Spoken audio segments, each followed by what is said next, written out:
Diolch yn fyddio. Diolch yn i ti o Dduw am gyfle arall i ddod yma ger dyfron ac i ni yn cyflwyno'n hoedfa i ti ac yn gofyn i ti i dywallt ysbryd arnom ac i fod yn bresennol yma ac i nerthu ni fel y bydd ein haddoliad mewn ysbryd a gwirionedd. Tyr dim plith i ni gofyn hyn oll trwy enw ac heiddiant ein harglwydd Iesu Grist. Amen. Ewch ni ddechrau trwy ganu'r emyn rhif 240, 240 o gariad anfeidrol, ei faint fod llwch mor anheilwng yn cael y fath fraint. 240 gewn ni sefyll i'w chanu.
Croeso'r gwasanaeth ar ôl yr oedfa fe fydd na luniau ysgafn drws nesaf yn y neuadd.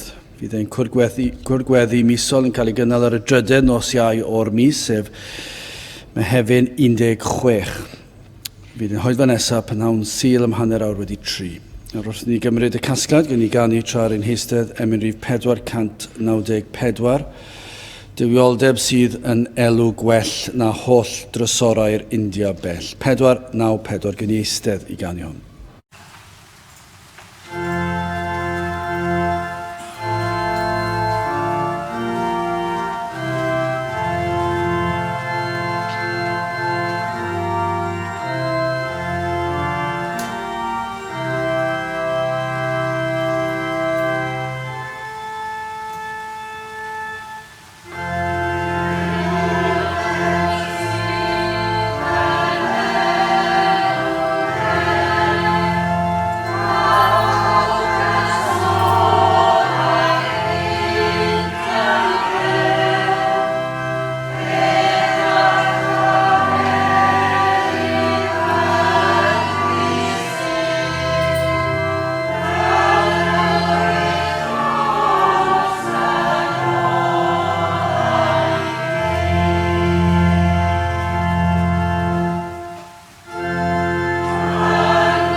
ddarlleniad o'r Efengyl yn ôl Marc.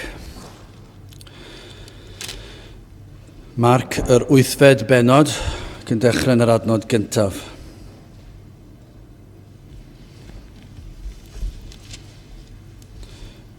Yn y dyddiau hynny, pan oedd y dyrfa yn fawr iawn ac heb ganddynt ddim i'w fwyta, galwodd yr Iesu ei ddisgyblion ato ac a ddywedodd wrthynt, rwyf yn tysturio wrth y dyrfa o blegyd y maent yn hwy dridiau weithiau'n yn aros gyda mi ac nid oes ganddynt ddim i'w fwyta. Gos gollingaf hwynt ymaith ar eu cythlwng i'w teiau eu hunan, hwy alywygant ar y ffordd, canis rhai ohonynt a ddaeth o bell. A'i ddisgyblion ef a'i hatebasant o ba le y gall neb ddigonir rhai hyn a bara yma yn yr anialwch. Ac fe ofynodd iddynt, pa sawl tort sydd gennych, a hwy a ddywedasant 7. Ac fe orchmynodd i'r dyrfa eistedd ar y llawr ac y gymerodd y 7 dorth ac a ddiolchodd ac a'i torodd hwynt ac a'i rhoddes i'w ddisgyblion fel y gosodent hwynt ger ei bronau a gosodasant hwynt ger bron y bobl. Ac yr oedd ganddynt ychydig bysgod bychain ac wedi iddo fendithio fe a barodd ddodi'r rhai hynny hefyd ger ei bronau hwynt. A hwy a fwytasant ac a ddigonwyd a hwy godasant o'r briwfwyd gweddill 7 fasgedaid. A rhai a fwytasant oedd ynghylch 4,000 ac fe a'i gollyngoedd hwynt ymaith. Ac yn y man wedi iddo fyned i long gyda'i ddisgyblion fe a ddaeth i barthau Dalmanutha, a'r Phariseiad a ddeithant allan ac a ddechreuasant ymholi ag ef gan geisio ganddo arwydd o'r nef gan ei demtio. Yntai gan ddwy sochneidio yn ei ysbryd a ddywedodd, beth aw na'r genhedlaeth yma yn ceisio arwydd, yn wir meddaf i chwi, ni roddir arwydd i'r genhedlaeth yma. Ac fe a'i gadawodd hwynt ac a aeth i'r llong drachefn ac y dynodd ymaith i'r lan arall. Bydde bendith Duw ar ei air sanctaidd ef. Gydwch ni nawr droi at ein harglwydd mewn gweddi. Diolch yn i ti unwaith eto Dduw am gyfle arall i ddod ger dy fron ac yn dod trwy enw a thrwy heiddiannau dy fab a'n gwaredwr yr arglwydd Iesu Grist. Ac felly o Dduw i ni yn dod yn gwybod ein bod yn blant i ti, yn gwybod y fod yn dad i ni, yn gwybod fod yr arglwydd Iesu Grist yn waredwr i ni.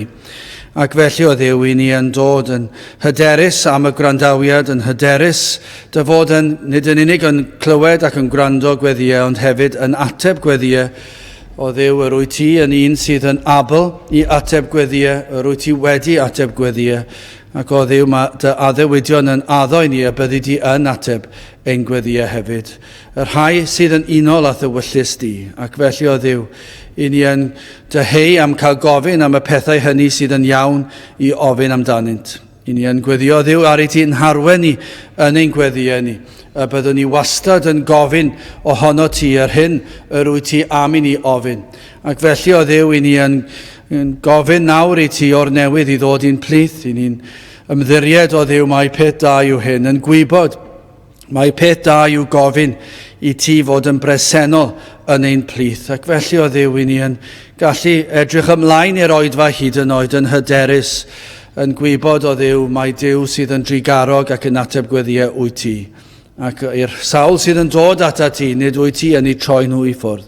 Ac felly o Dduw i ni yn dod trwy dy fab, trwy heiddiannau, trwy fywyd a marwolaeth ac atgyfodiad yr arglwydd Iesu Grist, i ni yn dod ger dy frondi ac yn gofyn i ti i fod yma yn ein plith, i'n helpu ni yn ein haddoliad, i faddau ni am yr adegau hynny i ni yn crwydro, ac yn meddwl am bethau eraill ac yn gadael i flinder a gwres llethol y dydd i beri ein bod yn blino ac yn crwydro yn ein meddyliau. O Dduw, mor hawdd yw hyn, ac i ni yn gofyn i ti i'n helpu ni yn ein gwendid corfforol, yn ein gwendid meddyliol, yn ein gwendid ysbrydol, ar ei ti i'n helpu ni dy foliannu di ac i ddyrchafu dy enw di yn ystod yr oedfa hon.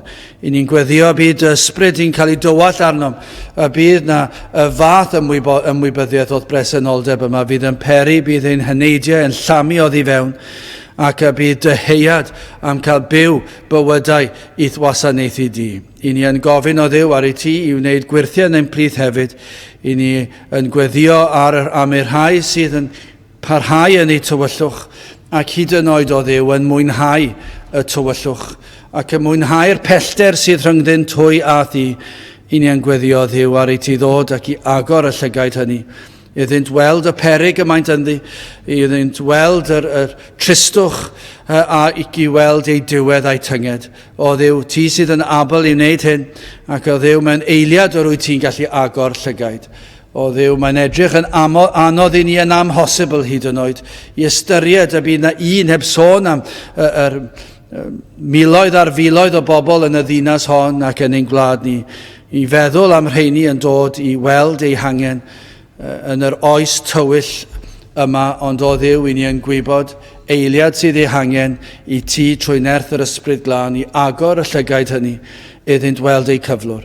Ac felly o Dduw, i ni'n gofyn i ti i wneud y fath waith, ac yna wrth i'w llygaid cael ei hagor, i ni yn gweddio y byddu di yn arwain ei golygon tuag at yr arglwydd Iesu ar y groes, ac o Dduw y byddant yn gweld bod yna faddeuant, fod yna olchiad i'w gael yng ngwaed yr arglwydd Iesu Grist.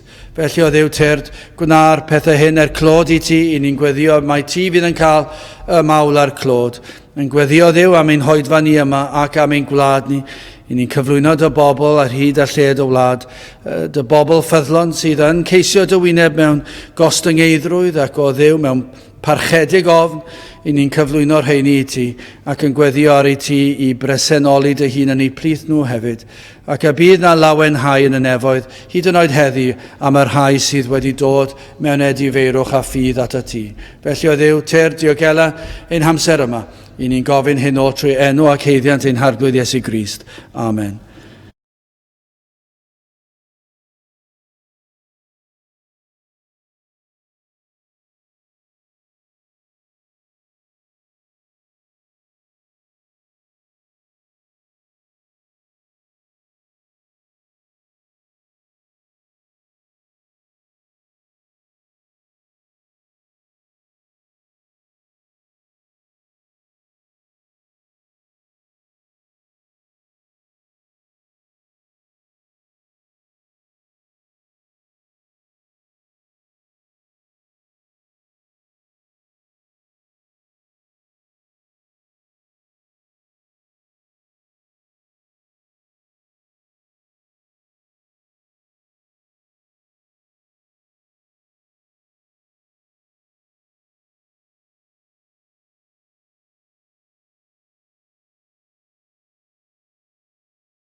Gydwch ni ganu emyn rhif 298 ac hefyd 299. O'r nef mi glywais newydd fe'n cododd ar fy nhraed. 298 a 299. Gewn ni sefyll i'w chanu.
Bydd o'n testyn o'r Efengyl yn ôl Marc, yr 8fed benod a'r 12fed adnod 12. Yntai gan ddwys o'ch neidio yn ei ysbryd a ddywedodd, beth aw na'r genhedlaeth yma yn ceisio arwydd?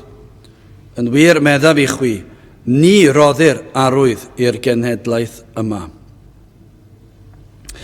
Nawr, yn yr adnodau blaenorol, i ni'n darllen am amryw wyrth sydd wedi digwydd.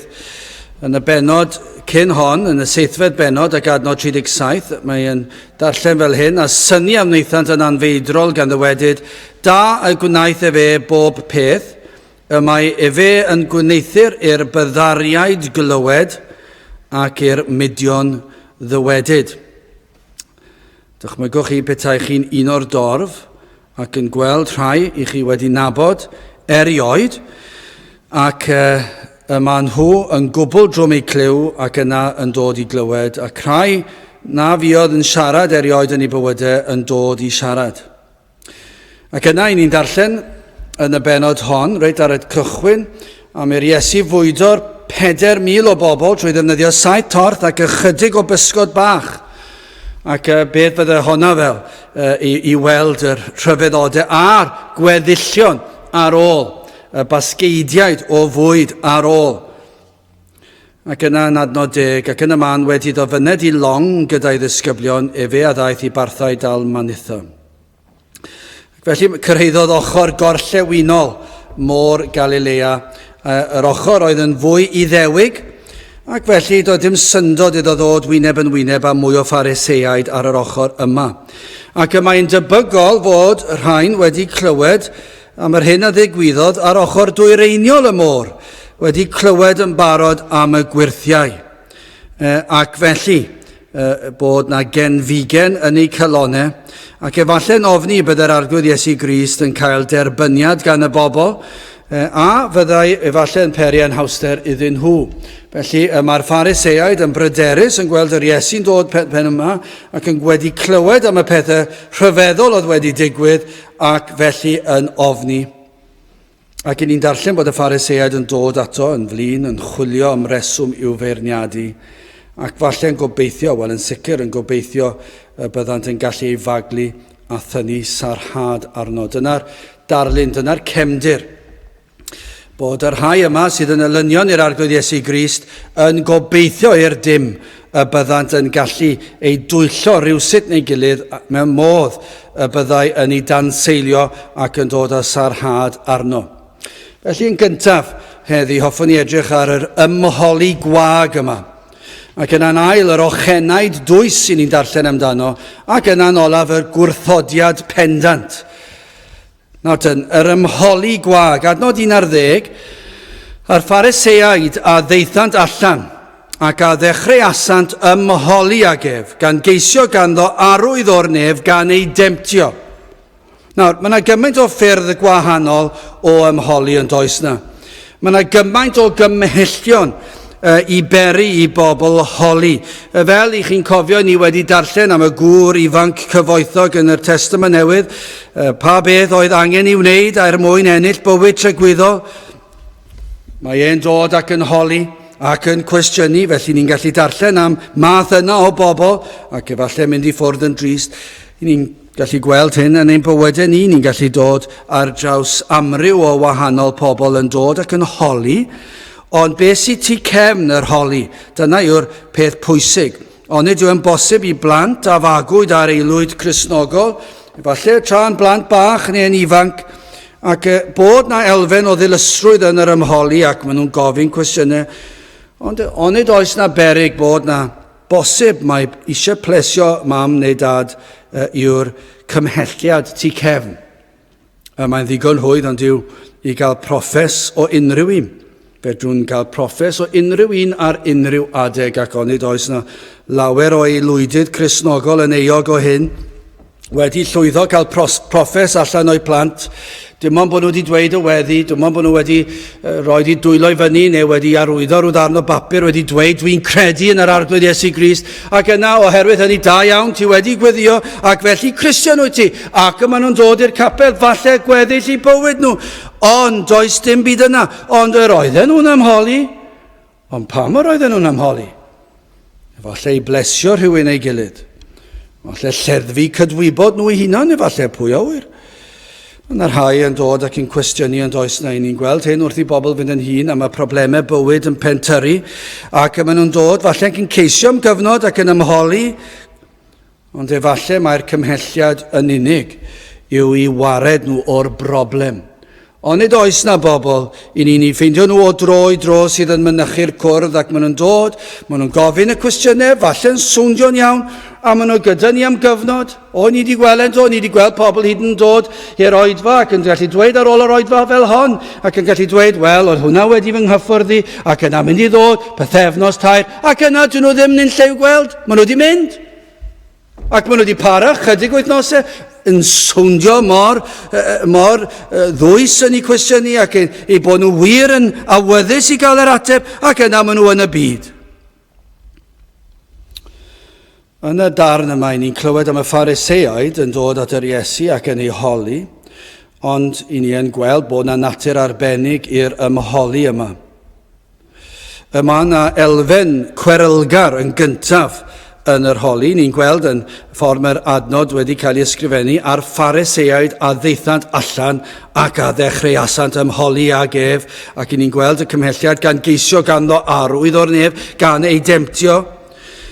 Maen nhw'n dod i fyny ato, maen nhw falle chwilio am gyfle i dwyllo ac i faglu, doedden nhw ddim am gredu yn yr achos yma, mae'r ymholi, yn dod o gymhelliad bod nhw ddim eisiau. Ni'n gweld rhai sydd yn dangos falle bod nhw eisiau credu, ond bod na ryw gymhelliad arall i cefn yn ddefa. Fan hyn, doedd rhain ddim eisiau credu. Maen nhw'n chwilio am gyfiawnhad dros beidio credu. A petaint yn gallu twyllo'r Iesu a peri ymateb ganddo ac iddo ymgeisio gwneud y gwir. Dyma'r darlun chi allu dychmygu, mae'r rhain yn dod i fyny ato ac yn gofyn am arwydd, falle'n gofyn am wyrth, ac falle'n gobeithio, os allwn ni ei dwyllo, os allwn ni arwain yr Iesu, pa fath o arwydd i ni moyn, ac yna iddo fethu. Y fath sarhad, bydde hwnna'n hyfryd. Mi fydde hwnna'n hyfryd petai yn syrthio i'r tric, a mi fydde fe'n mynd ati ac i ni wedi codi'r disgwyliadau fyny ac efallai'n dweud beth am rhyw werth gwbl anhygol, beth am wneud rhyw arwydd gwbl tu hwnt i'n dychymyg ni, ac yna i ddyrchafu fe fyny o flaen y bobl a cael tor fawr i ddod i weld yn y gobeith y bydde fe'n methu. Ac yna ni fydde pobl yn credu ynddo mwyach na'i ddilyn e. A dyna oedd tu cefn i'r ymholi yma gyda'r Phariseaid. Honant, nad oedd yr Iesu wedi wneud eisoes yn ddigonol. Dyma, yn yr ymholi, a mae yna elfennau o hyn mewn pobl yn yr oes yma. Mae yna elfennau o'r pethau mae'r Phariseaid yn ei ddweud, hyd yn oed gyda ni mewn oedfa fel hon, mewn cynulleidfa fel hon, i ni'n gallu gweld elfennau o'r cymhelliad yma, hyd yn oed gan hyd yn rai sydd wedi dod ac magu ar aelwyd Gristnogol. Yr oedd y Phariseaid yn yr ymholi, fel petai nhw'n dweud, mae'r hyn yr wyt ti wedi wneud hyn yn hyn yr arglwydd Iesu Grist yn anigonol. Ti'n galw dy hunan yn frenin, ti'n galw dy hunan yn dywysog, ti'n galw dy hunan yn fab i Dduw, ac mae'r hyn yr wyt ti wedi wneud yn anigonol. Dyn nhw ddim yn dweud na, dyna beth sy'n tu cefn iddo fe. Mae nhw yn yr holi am arwydd arall, fel petai nhw'n dweud, mae'r cyfan yr wyt ti wedi wneud hyd yn hyn yn ddiwerth. Mae'r datganiad yn warthus os ych chi'n ystyried y peth, ond mae wedi cael ei roed mewn geiriau llawer fwy clyfar. Mae'r geiriau yn cuddio y cymhelliad, mae'n cuddio ysbryd y galon, maen nhw'n gofyn rhywbeth yn y gobeith y bydden nhw'n methu. Mae yna lawer yn wneud hynny, yn does na? Gwrandewch chi yn y byd gwleidyddol. Os ych chi'n gwrando ar y gwleidyddion yn trafod gyda'i gilydd, ych chi'n gweld pa mae rhywun yn gofyn cwestiwn i'r gwrthblaid. Be maen nhw'n gofyn? Maen nhw'n gofyn cwestiwn, nid i ddweud ydyn nhw, diolch yn fawr iawn i chi am eich gwaith caled yn yr hyn a mae wedi gweithio. Dyn nhw byth yn dweud na. Maen nhw'n gofyn cwestiwn, a mae'r cwestiwn wedi lenwi gyda rhyw rhyw faglu, potensial I faglu. Mae bob un cwestiwn mae'r gwrthblaid yn dweud yr arweinyddion y wlad yn dod i'r prif weinidog neu'r ochr arall. Mae wastad yn y gobaith na fyddan nhw'n gallu ateb ac yn y gobaith y byddan nhw'n cael eu baglu o flaen y camerâu teledu. Dyna yw natur dyn. Dyna oedd yr arweinyddion yn Iddewig yma, y Phariseaid. Yr oedden nhw am faglu'r Iesu, ond fel y gwleidyddion heddiw, yn trial I ddweud mewn ffordd clyfar iawn. Pa bynnag mor flodeuog gallant osod y cwestiwn, pa bynnag mor glyfar a charedig mae'n ymddangos. Ymddangos fel ei bod am iddo gwneud gwirth, ond yr hyn oedd yn ei celonnau, hyn gobeithiant amdano, oedd y bydde'r Iesu yn methu. Doedden nhw ddim am iddo lwyddo. Yna, byddant yn gallu parhau yn ei bywydau balch, nid oeddent yn fodlon ar wyrth o borthu'r 4,000. Dychmygwch chi gallu dweud y fath beth yn syth ar ôl I 4,000 o bobl cael eu bwydo'n gan 7 torth ac ychydig o bysgod bach. I feddwl bod na rai yn gallu dod lan at yr Iesu ac yn gofyn am arwydd arall, ar ôl i'r byddariaid glywed, ar ôl i'r myd ddod I siarad, bod nhw'n gallu dweud y fath beth. Doedden nhw ddim yn fodlon. Yr oedden nhw fel petai'n dweud, dyw'r gwirthio yma ddim o'r un safon a gwirth Moses pan dath mana o'r nef. Dyna'r math o beth, mae Moses, ein tad ni, yr oedd wedi cael mana o'r nef. Ac oedd yn dweud, dyna'r gwirthiau ni am I weld, dyna'r math o wirth I ni eisiau gweld, yw mana o'r nef, nid o bysgod ar y ddeiar, a bara ar y ddeiar, o bara gyda ti'n barod yr arglwydd Iesu. Yr oedd bara yn barod mewn basgeidiaid, ac yr oedd y pysgod yn barod. Na dyn, yr oedd Moses, yr oedd y mana wedi dod lawr o'r nef. Felly dwi ti ddim byd tebyg I Moses. Dychmygwch gallu dweud y fath beth i'r arglwydd Iesu Grist. Roeddant hwy disgwyliadau ar ba fath o wirth roedden nhw'n I geisio, fel Moses, fel falle adeg Joshua penod 10 a 13, a'r hael a'r hosodd, a'r lleiad a safodd, nes i'r genedl ddial ar ei gylynion. Felly'r hael a safodd yng nghanol y nefoedd ac ni frysiodd I fachludo dros diwrnod cyfan. Dyna math o wirth I ni moyn, yw fel bydda'r hael yn aros yn llonydd, a'r lleiad, dim yn symud. Dyna beth I ni moyn, neu 1 Samuel 7:10, a phan oedd Samuel yn offramu'r poeth offrwm y Philistiaid a nesasant I ryfel yn erbyn Israel, a'r arglwydd a daranodd a tharannau mawr yn erbyn y Philistiaid y diwrnod hwnnw, ac ei drylliodd hwynt a lladdwyd hwynt o flaen Israel. Un brenhin oedd 18 a 38, math yma o wirth efallai yn disgwyl yna, tan yr arglwydd a syrthiodd ac a ysodd y poeth offrwm a'r coed a'r cerig a'r llwch ac a leibiodd y dwfr oedd yn y ffos. Cofio'r adeg hynny, y dŵr a draws yr allor, ac yna tân yn dod lawr o'r nef. Dyna math o wirthiau ni moyn. Nid math o wirthiau ni wedi gweld, nid clywed amdano, fel petai nhw'n tanseilio gwirthiau'r Iesu. Pan I chi'n meddwl am yr holl ryfeddodau am wnaeth yr Iesu, yr holl wirthiau, Oni brofodd yr arglwydd Iesu amryw o weithiau. Fe brofodd yr Iesu tu hwnt I amheuaeth. Chi sydd dal ddim yn credu, ac falle'n honni bod chi'n wyddonol, bod chi yn disgwyl ffeithiau gwyddonol ac yn y blaen.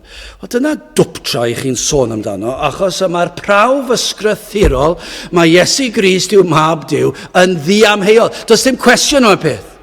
Does dim cwestiwn, mae'n amhosibl iddo fod yn unrhyw beth ond y gwirionedd. Y darllenwch i'r proffwydolaethau, y darllenwch I am y gwirthiau, mae bob un prawf yn ei wneud yn amhosibl, yn fathemategol, yn wyddonol I fod yn unrhyw beth ond y gwir. Ond yn anffodus, mae eich balchder a'ch pechod a'ch tywyllwch mor dywyll. Fedrwch chi mo'i weld e. Fe wna i'r cloff gerdded. Fe iachawdd y sal, y gwahan glwyfus. Fe dawelodd stormydd a'r moroedd a'r gwyntoedd. Fe fwydodd dyrfaoedd. Fe ddath ar meirw yn ôl yn fyw. Felly pam gofyn am fwy? Pam gofyn am arwydd arall? Matthew 16:4, yr un disgrifiad o'r digwyddiad. Y mae cenhedlaeth y ddrwg a godi nebys yn ceisio arwydd ac arwydd nisroddir iddi. Ond arwydd y proffwyd Jonas ac efe ei gadawodd hwynt ac aeth ymaith. O, cawsant ddigon o wirthiau, digon o brawf, cawsant arwydd gan Jonah. Am fywyd a marwolaeth ac atgyfodiad yr Iesu ar y trydydd dydd. Onid yw hyn yn wir? Pryd hynny gyda'r Phariseiaid ac heddiw gyda'r rai yma, nid yw arwydd yn mynd i berswadio'r sawl nad ydyn am gredu. Falle bod yna rai fan hyn yn dweud hyn. Wel, dwi ddim yn siŵr os yw'r pethau yma'n iawn. Dwi ddim yn siŵr os yw'n iawn. O, mae fathro gwyddoniaeth i'n dweud yn wahanol. Mae e'n dweud, mae o mwnciod i'n dod. Ac mae dwi'n credu fe. Dwi'n credu mae mwnciod dwi wedi dod ohono fe. Mae fy hen daid yn fwnci. Ac felly dwi'n credu fe. Ac mae fathro gwyddoniaeth i'n dweud, mae bang anferth. Ac rhywsut neu gilydd o'r bang anferth. Ac o beth dath y bang yn y lle cynta, sim clem dyn nhw. Ond o'r ffrwydiad anferth, fe syrthiodd popeth yn ei le.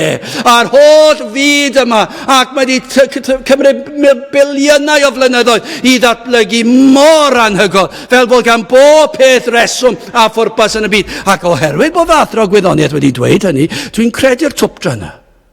Y fath ffolineb.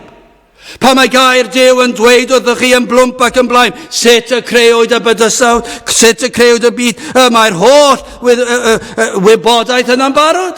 Ond ydych chi ddim yn credu, chi'n dweud, fe falle na i gredu os gai weld arwydd arall. Os gai weld gwirth arall.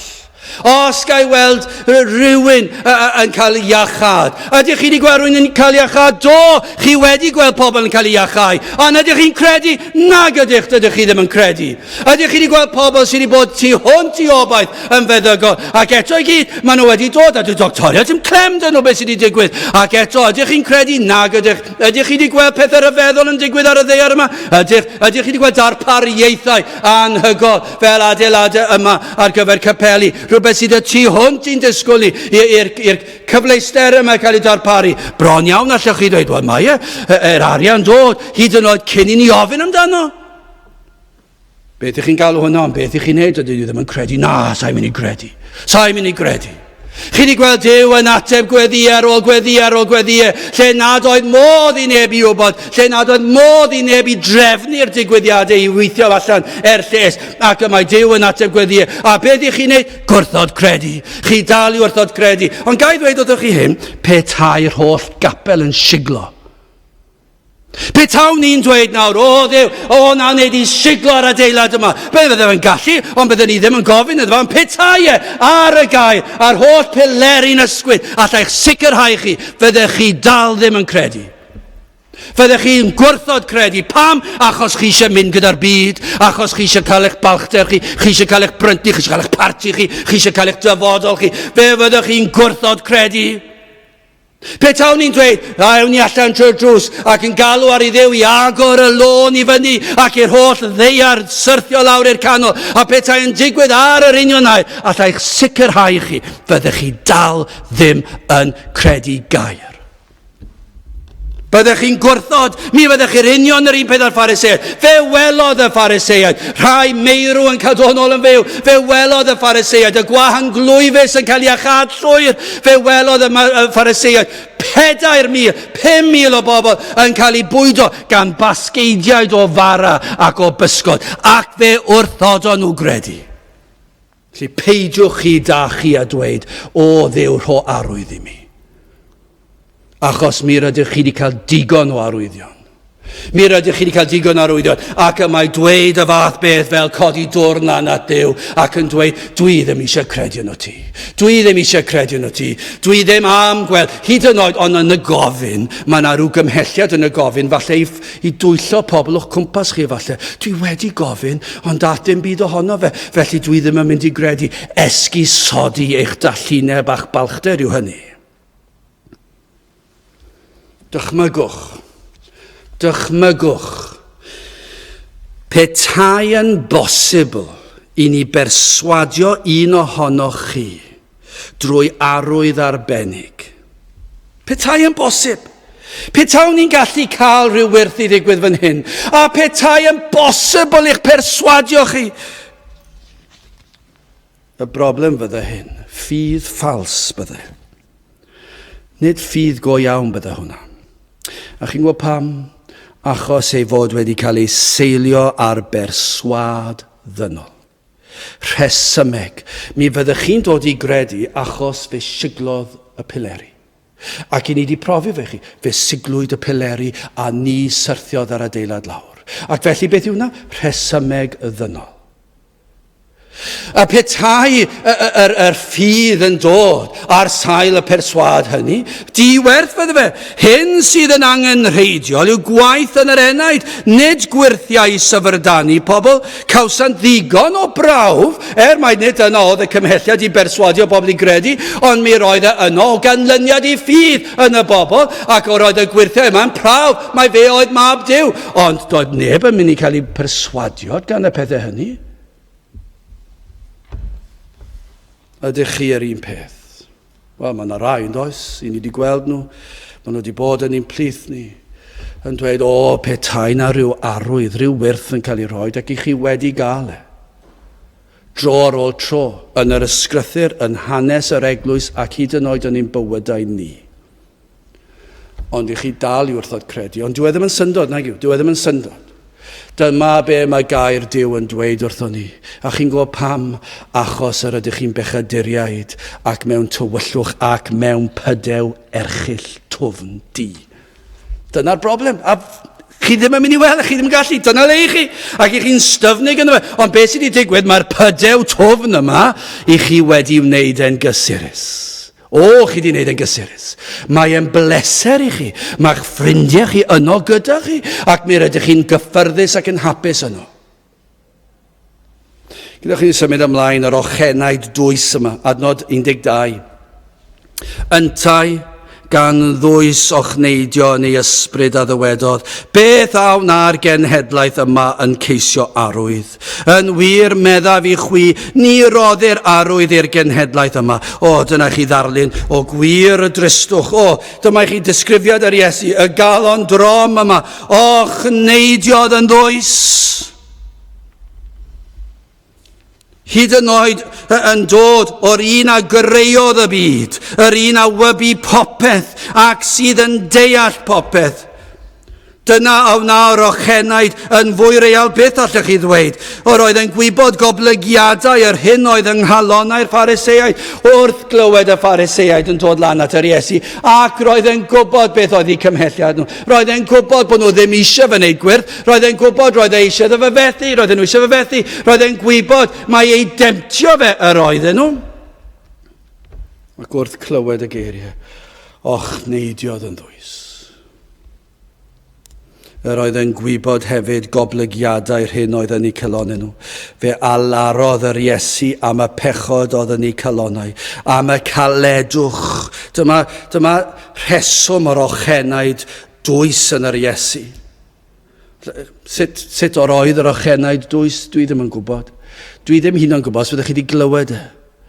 Siwr o fod, y fwyaf dwys yr ochenaid, falle bod y fwyaf tawel yw e. Byswn ni'n tybio bod yr ochenaid mor ddwfn. Na fydd hyd yn oed yn cael ei ynganu trwy sain o unrhyw fath. Yr oedd e mor boenus. Yr oedd e'n tristau am y caledwch anghrediniaeth oedd yn y Phariseiaid, gwel y gwrthodiad i gredu, yr styfnigrwydd i ddal ei tir yn ei dadleuon balch. Fe welodd yr caledwch yma wrth weld yr Iesu yn dangos trigaredd, yn helpu, yn rhoi bywyd, ac eto mor galed oedd ei calonau, heb fe ddal i dim.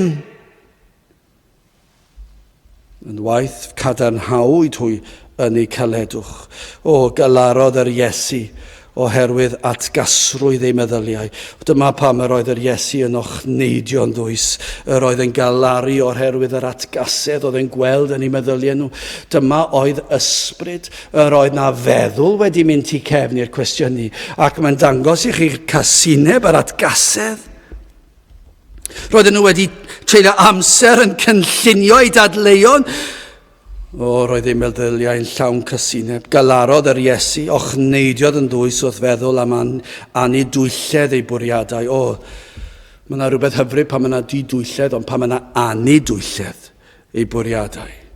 yn gofyn rhywbeth, ond yn gwybod mae'r rheswm arall o'n nhw'n gofyn amdano. Nid y peth naturiol i ddigwydd. Y peth naturiol i ofyn am wyrth bydde i chi eisiau daioni ddod ohono fe, a bydde'r Iesu'n cael clod. O na, nid yna oedd ysbryd rhain, yr oedd rhain yn anidwyll, yr oedden nhw yn mynd ffordd arall, yn gofyn gwyrth yn y gobeith y bydde fe methu mwyn ei sarhau. Dyna gyflwr i ddod a gofyn rhywbeth gyda'r bwriad o dwyllo a gobeith o fethiant. Mae'n afiach, yn diwy. Mae'n atgoffa chi to o wleidyddiaeth, yn diwy. Dyna beth yw gwleidyddion. Maen nhw'n dod yn y tir cyffredin, un ochr yn erbyn llall, a dys dim un yn well na'n waith na'r lleill. Na'i gilydd, maen nhw gyd mor wael, ac mae'r rhain yn gofyn cwestiwn ar fan hyn, mwyn ei baglu nhw.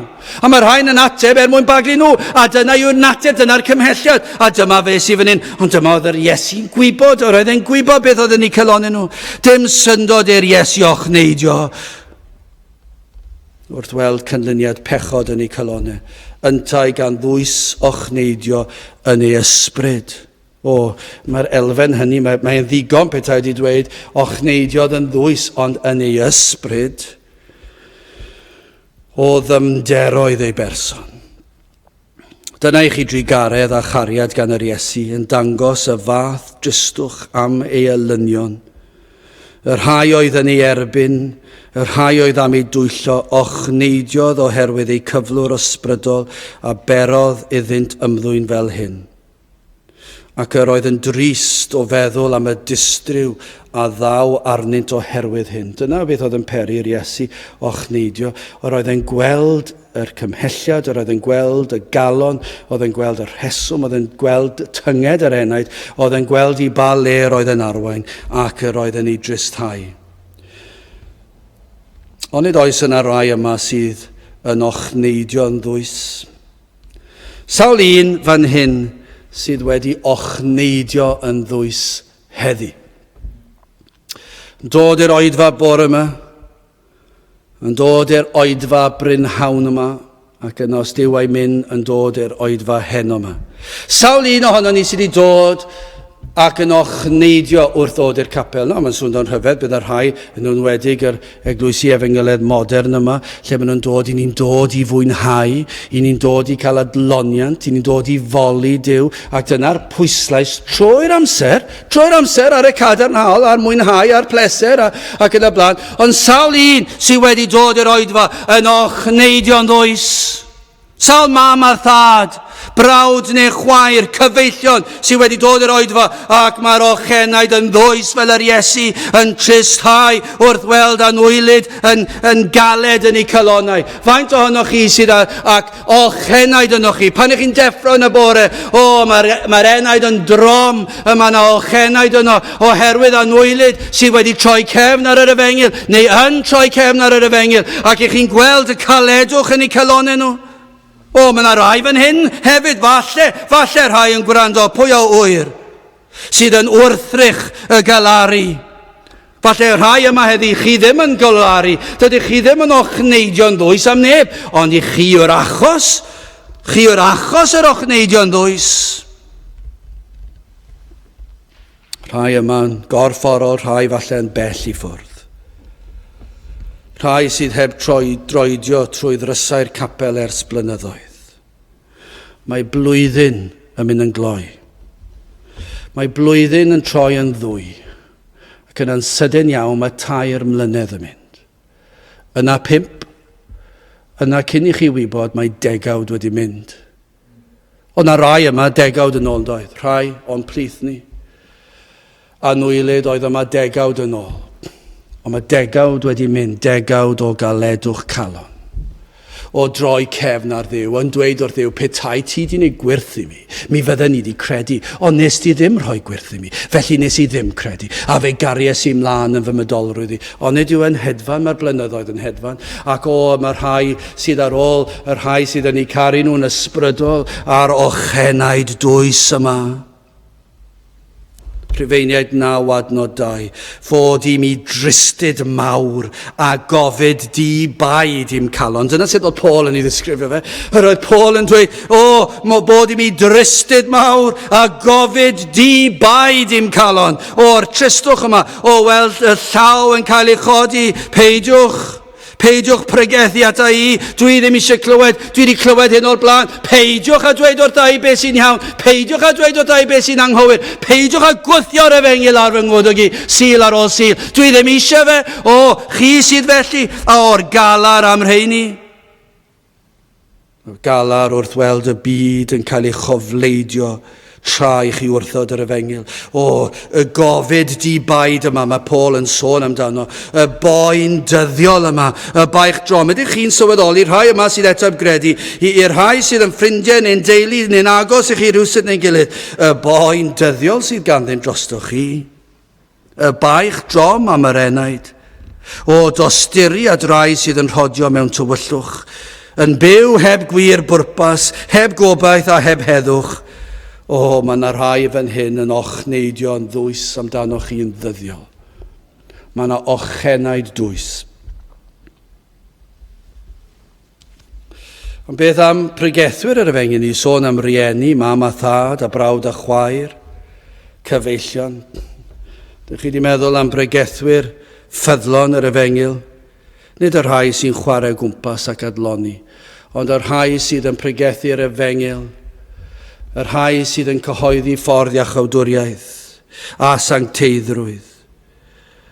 Ac yn yr oes yma, falle yn waith nag unrhyw oes, dyna dristyd mawr a gofid di-baid i'm calon. O weld y byd yn cerdded heibio, ddim hyd yn oed yn dod I fewn I drysau'r capel ac I glyw yr efengyl.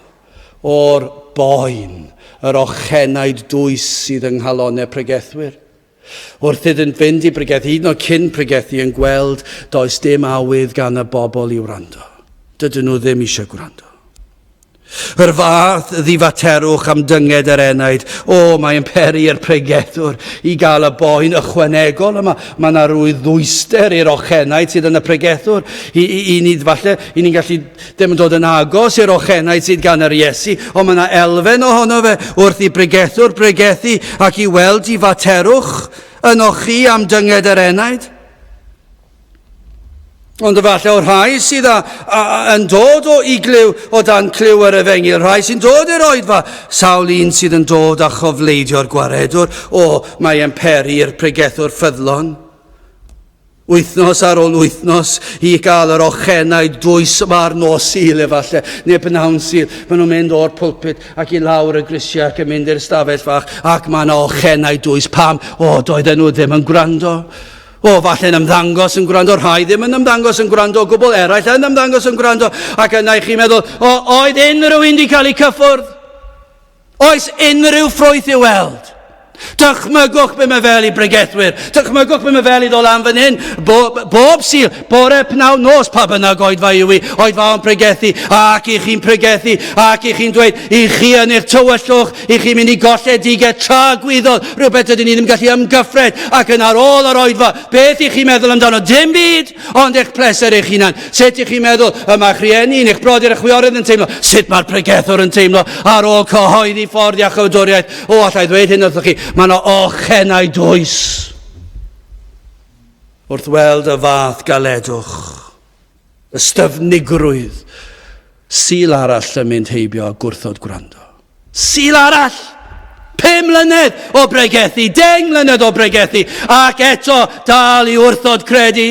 O, dwi'n aros am arwydd, dwi'n aros am wyrth, dwi'n aros am ddeargryn fawr a neb I cael ei frifo, a dwi eisiau rhywbeth arall I ddigwydd, ar ôl I hwnna ddigwydd, dwi eisiau rhywbeth arall I ddigwydd, ac mae Duw yn ei ras yn rhoi arwyddion I chi. Ac chi'n gwrthod credu. O, mae yna rai sydd fel yr Iesu yn cael yr ochenaid dwys yma. Sil ar ôl sil ar ôl sil. Bore llun mawrth Mercher Iau Gwener Sadwrn. Cwr pobl ifanc, cwr gweddi, yn gweld yr ymateb, neu'r diffyg ymateb, o na'r ochenaid dwys. Ac ych chi'n dweud bod chi'n ceisio ac eto, ble mae'r arwyddion, ble mae'r ffrwyth? Ble mae'r ffrwyth? Wel, I orffen. A mae'n ddiweddglo trist iawn. Adnod 12 eto, yntai gan ddwy sochneidion I ysbryd a ddywedodd, beth aw na'r genhedlaeth yma'n ceisio arwydd. Yn wir medda fi chwi, Ni roddir arwydd i'r genhedlaeth yma. Gwrthodir rhoi yr arwydd iddynt. Dyna beth wedodd yr Iesu. Dydw i ddim yn mynd i roed i chi. Gawsant ddigonedd o arwyddion. O feddwl am yr holl wirthiau, am yr holl broffwydoliaethau. Dywed yn ddigon eglur yng ngair Duw, pam y dath Iesu Grist i'r byd. Y rheswm y daeth, oherwydd ei pechod. O, darllenwch gair Duw, mae yno yn ei lawnder i chi. Fe ddath oherwydd cyfiawnder Duw, i ni'n gwybod pam dath Iesu Grist i'r byd, oherwydd cyfiawnder Duw yn gorfod cosbi pechod. Ond hefyd dywed yn eglur mae dyna pam y daeth Crist mwyn achub dyn o'i bechod. O fe ddaeth i'n cynrychioli ger bron y tad. Cyflawnodd yr Iesu'r ddeddf yn ein lle. Fedrwn ni byth cyflawni deddf Duw, ond fe gyflawnodd Iesu Grist pob un llytheren ohono. Fe fodlonodd o fyny yn y tad. Roedd bywyd Iesu Grist yn gwbl berffaith yn ddigon o arwydd. Roedd ei fywyd perffaith yn ddigon o arwydd. Pa Phariseaid gall ddarganfod yr un nam yn mywyd yr Iesu? Dim un! Pam oherwydd ni bechodd yr Iesu erioed. Yr oedd Jona ei hun yn arwydd digonol, yr oedd Matthew'n dweud hynny yn ei adroddiad daeth yr Iesu i'r byd mwyn mynd i'r dyfnderoedd a chymeryd ein cosb yn ein lle. Fe aeth i'r groes ac fe dywallodd ei waed, fe gymerodd ddigofaint y tad, digofaint cyfiawn, ffyrnig, holl bwerus y tad. Cosb oedd yn ddigonol i fodloni cyfiawnder y tad am bob un pechod.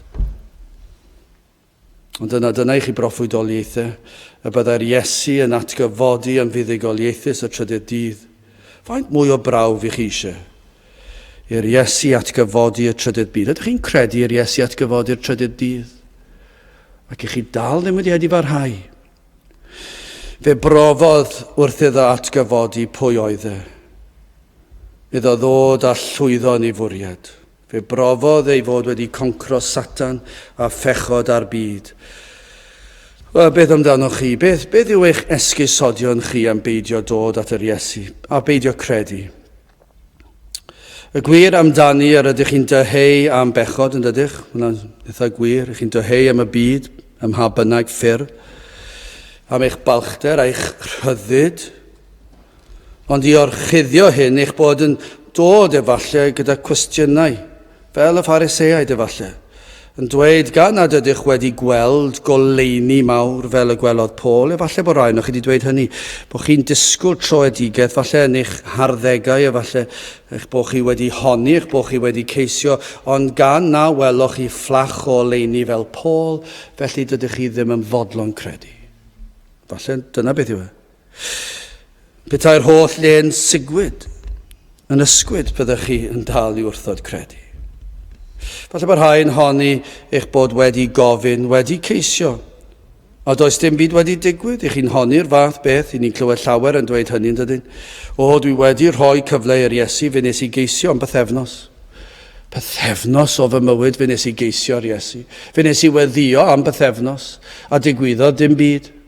Falle bod rhaid o'ch chi'n dweud, mae yna fwy na na, nes i fus, nes i geisio am fus, fe nes i geisio am flwyddyn. Llaeth sicrhau chi fydd tragwyddoldeb yn neud i chi feddwl am yr mis fi o'ch chi'n ceisio.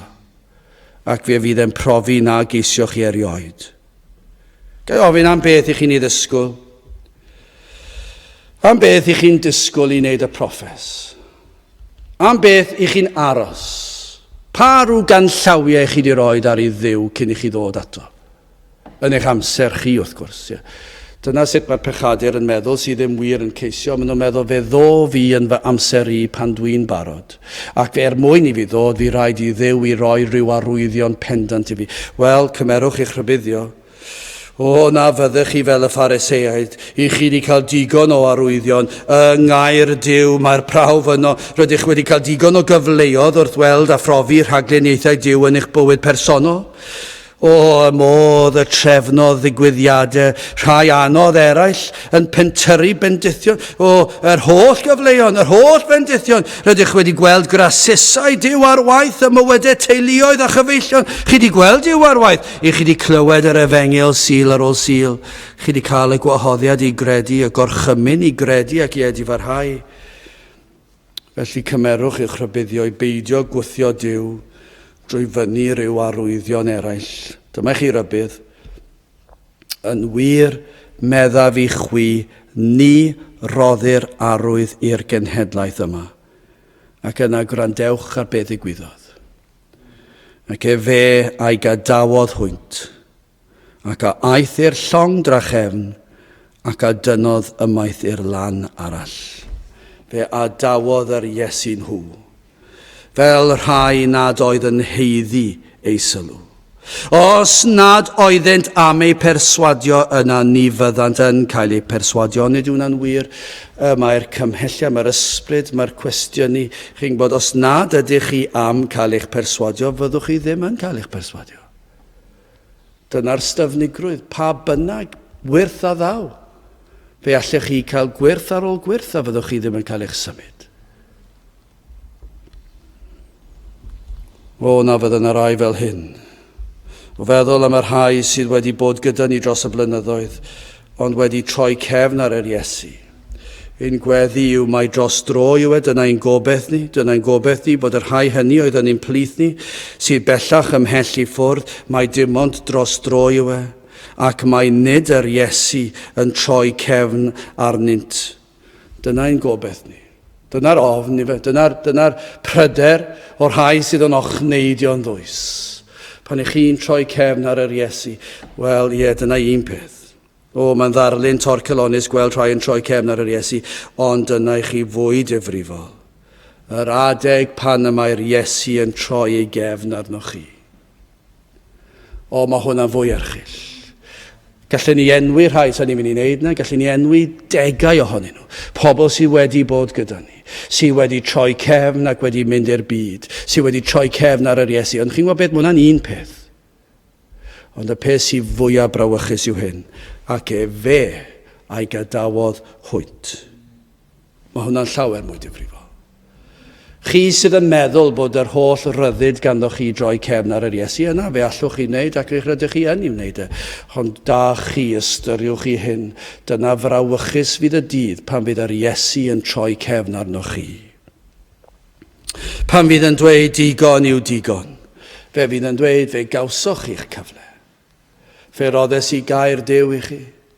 Fe roddes i bregethwyr ffyddlon i chi a fe wrthodoch i wrando. Fe wnaethoch chi hwyl am eu pennau nhw falle. Falle dyna beth sy'n digwydd ar rhai. Maen nhw wedi caledu cylonau, maen nhw'n dynwared pregethwyr. Ni wedi clywed am hynny dod yn y gorffennol. Pobl sy'n cymryd yn erbyn y pregethwyr ac yn neud hwyl am eu pennau nhw, yn dynwared nhw'n codi dwrn, codi breichiau, codi llais ac yn chwerthin am eu pennau nhw. Falle dyna beth yw e. Neu falle bod chi jyst yn dweud, o, mae'n ddifla, sa'n licio gwrando. Mae be bynnag yw e. Fe gawsoch i'ch cyfle. Fe gawsoch chi sul ar ôl sul. Fe gawsoch chi rhagluniaethau Duw. Fe gawsoch chi hyd yn oed arwyddion gan Dduw. Hyd yn oed, dwi ddim yn gorfod rhoi nhw.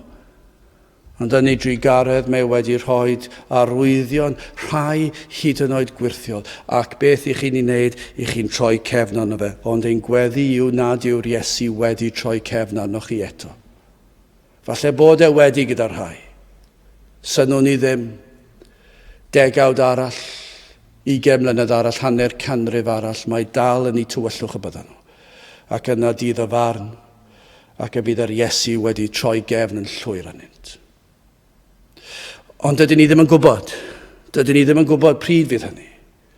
Ond efallai dyna beth sydd yn fwyaf tebygol i ni meddwl wrth edrych ar y sefyllfa, ond i ni hefyd yn gwybod y mae'r Iesu yn llawn gras ac yn llawn trigaredd ac yn llawn tosturi ac y mae heddi yn gyfle arall. Ond dyw e, os am eiliad mae'ch enaid chi wedi cael eich ysgwyd mymryn, falle cam bach bod yna rhyw symudiad lleia posib.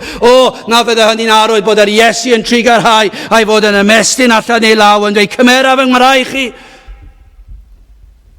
Felly be newch chi? Cyngor y Testament Newydd, cyngor gair Duw yn llwyr yw dewch ato, tra bod cyfle, tra ei fod yn agos. Galwch arno, gafeilwch arno, tra ei fod yn agos, tra bod cyfle.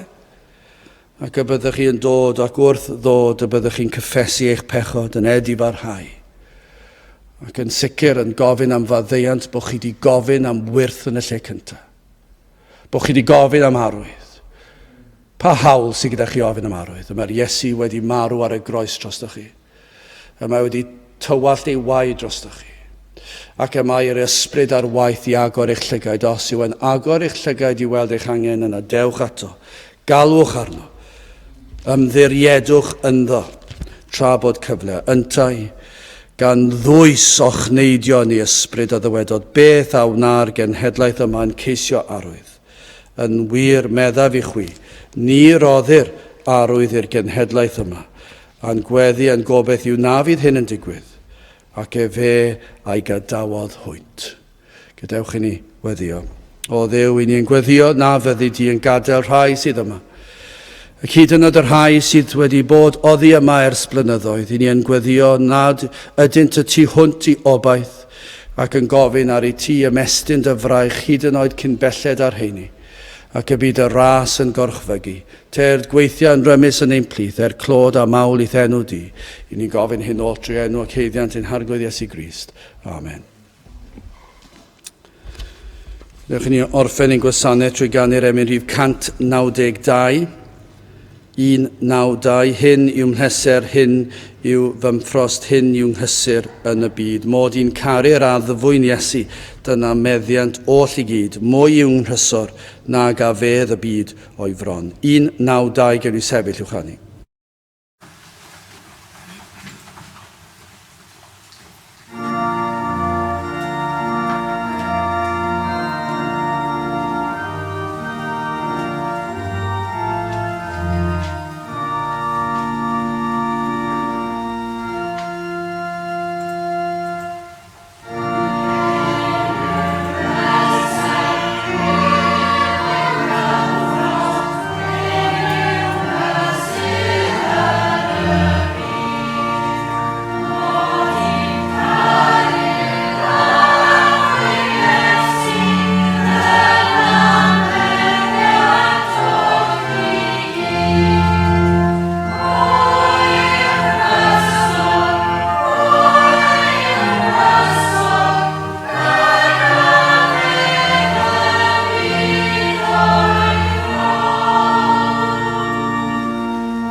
A nawr bydde di ras sy'n harglwydd Iesu Grist a chariad Duw a chymdeithas yr ysbryd glân fod gyda chwi oll hyd byth.